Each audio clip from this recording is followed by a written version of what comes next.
اس کو آپ اپنے اندر اپنی مرضی کے مطابق یعنی درزی کی طرح آپ جو آپ کی مرضی کے اوپر فٹ آئے وہ اسلام رکھنا اور جو آپ کو اضافی لگے اس کو کاٹ کے سائڈ پہ کر دینا. جو اس طرز کا آپ کا نظام ہے ہم اصل میں اس کے خلاف ہیں. وہ چاہے اس کو آپ وزارت تعلیم کے نیچے لے آئیں یا صنعت و تجارت, اصل مسئلہ اس کا نہیں ہے. اصل ان کے ناجائز قبضے کے اوپر جو ہے نا وہ ہمارا اختلاف ہے. تحریک لبیک نے کھل کے مولانا فضل الرحمان صاحب کی حمایت کا اعلان نہیں کیا, بلکہ کہہ دیا کہ مفتی منیب الرحمان صاحب کے جو کاز کے ساتھ ہم کھڑے ہو جائیں گے. اگر کھل کے ساتھ دیتی تو ایک موقع تھا کہ ایک چلیں مدارس کے ایشو پر ہی صحیح مذہبی جماعتیں ایک پلیٹ فارم پہ اکٹھی ہو جاتی. دیکھیں مسئلہ یہ ہے کہ ہم نے آپ کو واضح طور پہ کہا کہ تحریک لبیک مدارس اور علماء کے ساتھ کھڑی ہوئی ہے. اس کے اندر وہاں پہ بھی مفتی منیب الرحمان صاحب بریلوی مکتبہ فکر کی نمائندگی کر رہے تھے, تو ہم نے کیونکہ پہلے رابطہ ہمارے ساتھ مفتی صاحب نے کیا اور آپ کے ساتھ جو منسلک علماء ہیں انہوں نے ہمارے ساتھ رابطہ کیا, تو ہم نے اس حساب سے جو ہے اپنی پریس ریلیز کے اندر ان کی حمایت کا اعلان کیا. باقی اصل مسئلے کے اندر تو مفتی صاحب بھی اور مولانا صاحب بھی اور سارے جتنے یکجا ہیں, تو اصل کاز کے اندر تو ہمارا کسی سے کوئی اختلاف نہیں ہے. دیگر جماعتیں پی ڈی ایم بنا کے اکٹھی ہو جاتی ہیں, مذہبی جماعتیں کیوں نہیں ایک اپنا گرینڈ الائنس بنا سکتی؟ جماعت اسلامی ہے یا جمعیت علماء اسلام ہے یا تحریک لبیک پاکستان ہے. بدلتے ہوئے حالات کے ساتھ آپ کہہ سکتے ہیں کہ بہت کچھ ممکن ہے کہ آنے والے حالات میں بدل جائے, لیکن اس پہ غور و خوض جو ہے وہ ہوتا رہتا ہے, تبادلہ خیال بھی ہوتا رہتا ہے, لیکن کچھ چیزیں اپنے وقت کے اوپر جو ہے اس کا تذکرہ ہو تو وہ زیادہ بہتر ہے. موجودہ پولیٹیکل سچویشن میں تحریک لبیک کہاں سٹینڈ کرتی ہے؟ موجودہ دور کے اندر میرے خیال میں سب سے زیادہ اگر گراس روٹ لیول پہ اگر اپنا نقطہ نظر کوئی جماعت پہنچا رہی ہے تو وہ تحریک لبیک پاکستان ہے. صرف ایک چیز کی کمی ہے, وہ مین سٹریم میڈیا ہے, وہ الیکٹرانک میڈیا ہے, وہ پرنٹ میڈیا ہے, کہ ہر جگہ کے اوپر ہمارے سامنے بیریئرز ہیں, ہمارے سامنے رکاوٹس ہیں. اگر وہ رکاوٹیں جو ہیں وہ دور ہوں تو آج بھی آپ کو پاکستان میں خیبر سے کراچی سوائے تحریک لبیک کے اور کوئی شے نظر نہ آئے. بس مسئلہ صرف یہ ہوتا ہے کہ کسی اور جماعت کے 20 بندے بھی اگر بیٹھ کے کوئی بات کرتے ہیں تو وہ خبر بنتی ہے, ہم اگر 20,000 کے ساتھ بھی کوئی بات کرتے ہیں تو وہ خبر نہیں بنتی. ایسی کون سی پابندی ہے؟ 2 دن پہلے ٹویٹر پہ تحریک لبیک کا ہیش ٹیگ ٹاپ ٹرینڈ تھا, تو سوشل میڈیا پر پابندیاں جو ہے تو کافی کم ہو گئی ہیں, لیکن اس طرح سے کام نہیں ہو پا رہا جس طرح سے تحریک لبیک کر رہی تھی. حضور ایسا نہیں ہے کہ ٹاپ ٹرینڈ اگر ہے تو اب کیا پاکستان میں ٹویٹر چل رہا ہے؟ یہ بھی تو وی پی این لگا کے چل رہا ہے, لیکن وی پی این کے ساتھ اور بہت ساری چیزیں ہیں جو بالکل نہیں چل رہی. مثلاً یا اس کے اوپر آپ ٹی ایل پی کو کہیں کہ بھی ہماری آئی ڈی بھی اگر بن سکے تو وہ بھی مشکل ہو جاتا ہے ہمارے لیے. مثلاً فیس بک ہے, مثلاً اس کے ساتھ اور دیگر ایپس ہیں, ٹک ٹاک ہے یا کوئی اور اس طرح کی ایپس ہیں, وہاں کے اوپر امیر محترم کا, صاحبزادہ انس حسین رضوی صاحب کا یا قبلہ بابا جان کا, تحریک کے بڑے جتنے بھی ذمہ داران ہیں ان سب کے جو ہے وہ تصویروں کے اوپر فلٹر لگے ہوئے ہیں. جو ہی ان کی تصویر آنی ہے تو آئی ڈی اڑ جائے گی, ان کا نام آئے گا آئی ڈی اڑ جائے گی, تحریک لبیک کا ٹی ایل پی کا نام آئے گا تو آئی ڈی جو ہے نا وہ اڑ جائے گی. آپ سوچیں کہ اس سے بڑھ کے ظالمانہ کسی کے لیے پابندیاں کیا ہو سکتی ہیں؟ پاکستان کی کوئی بھی ایسی پارٹی نہیں ہے جو پاکستان کی سیاسی پارٹی ہو جس کے اوپر وہ پابندیاں جو ہمارے اوپر لگی ہوئی. تحریک لبیک پاکستان خود کہاں پہ سٹینڈ کرتی ہے؟ حافظ سعد حسین رضوی صاحب کی اپنی سیٹ کتنی مضبوط ہے؟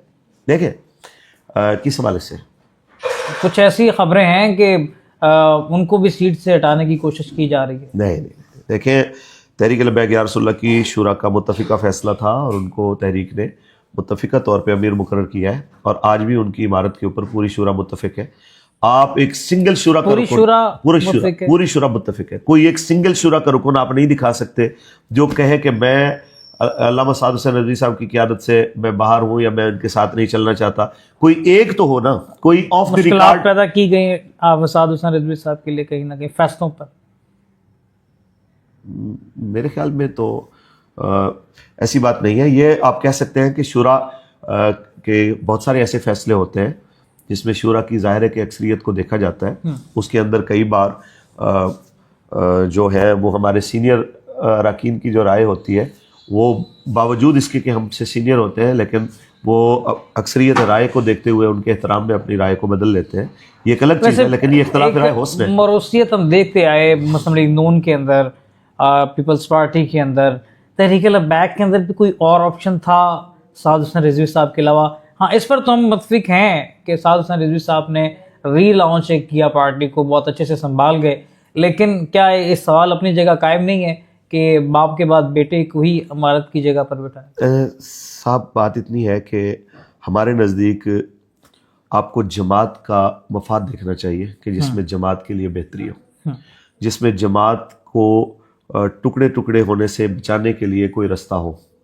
تو جماعت نے، پوری شورا نے جو فیصلہ کیا تھا کہ کہیں تحریک تقسیم نہ ہو جائے، اس لیے ہم نے امیر محترم کا انتخاب جب کیا، اور وہ فیصلہ پوری شورا کا الحمدللہ 100% درست ہوا کہ اس کی وجہ سے جماعت آج بھی اسی طرح ہے۔ 2018 کے الیکشن کے بعد 24 کے اندر امیر محترم کی قیادت نے ثابت کیا کہ آپ کا ووٹ بینک پہلے سے بڑا ہے۔ اس مرد کلندر نے جماعت کا ووٹ بینک نیچے نہیں آنے دیا، جماعت کا مورال نیچے نہیں آنے دیا، بلکہ پہلے سے بڑھایا ہے۔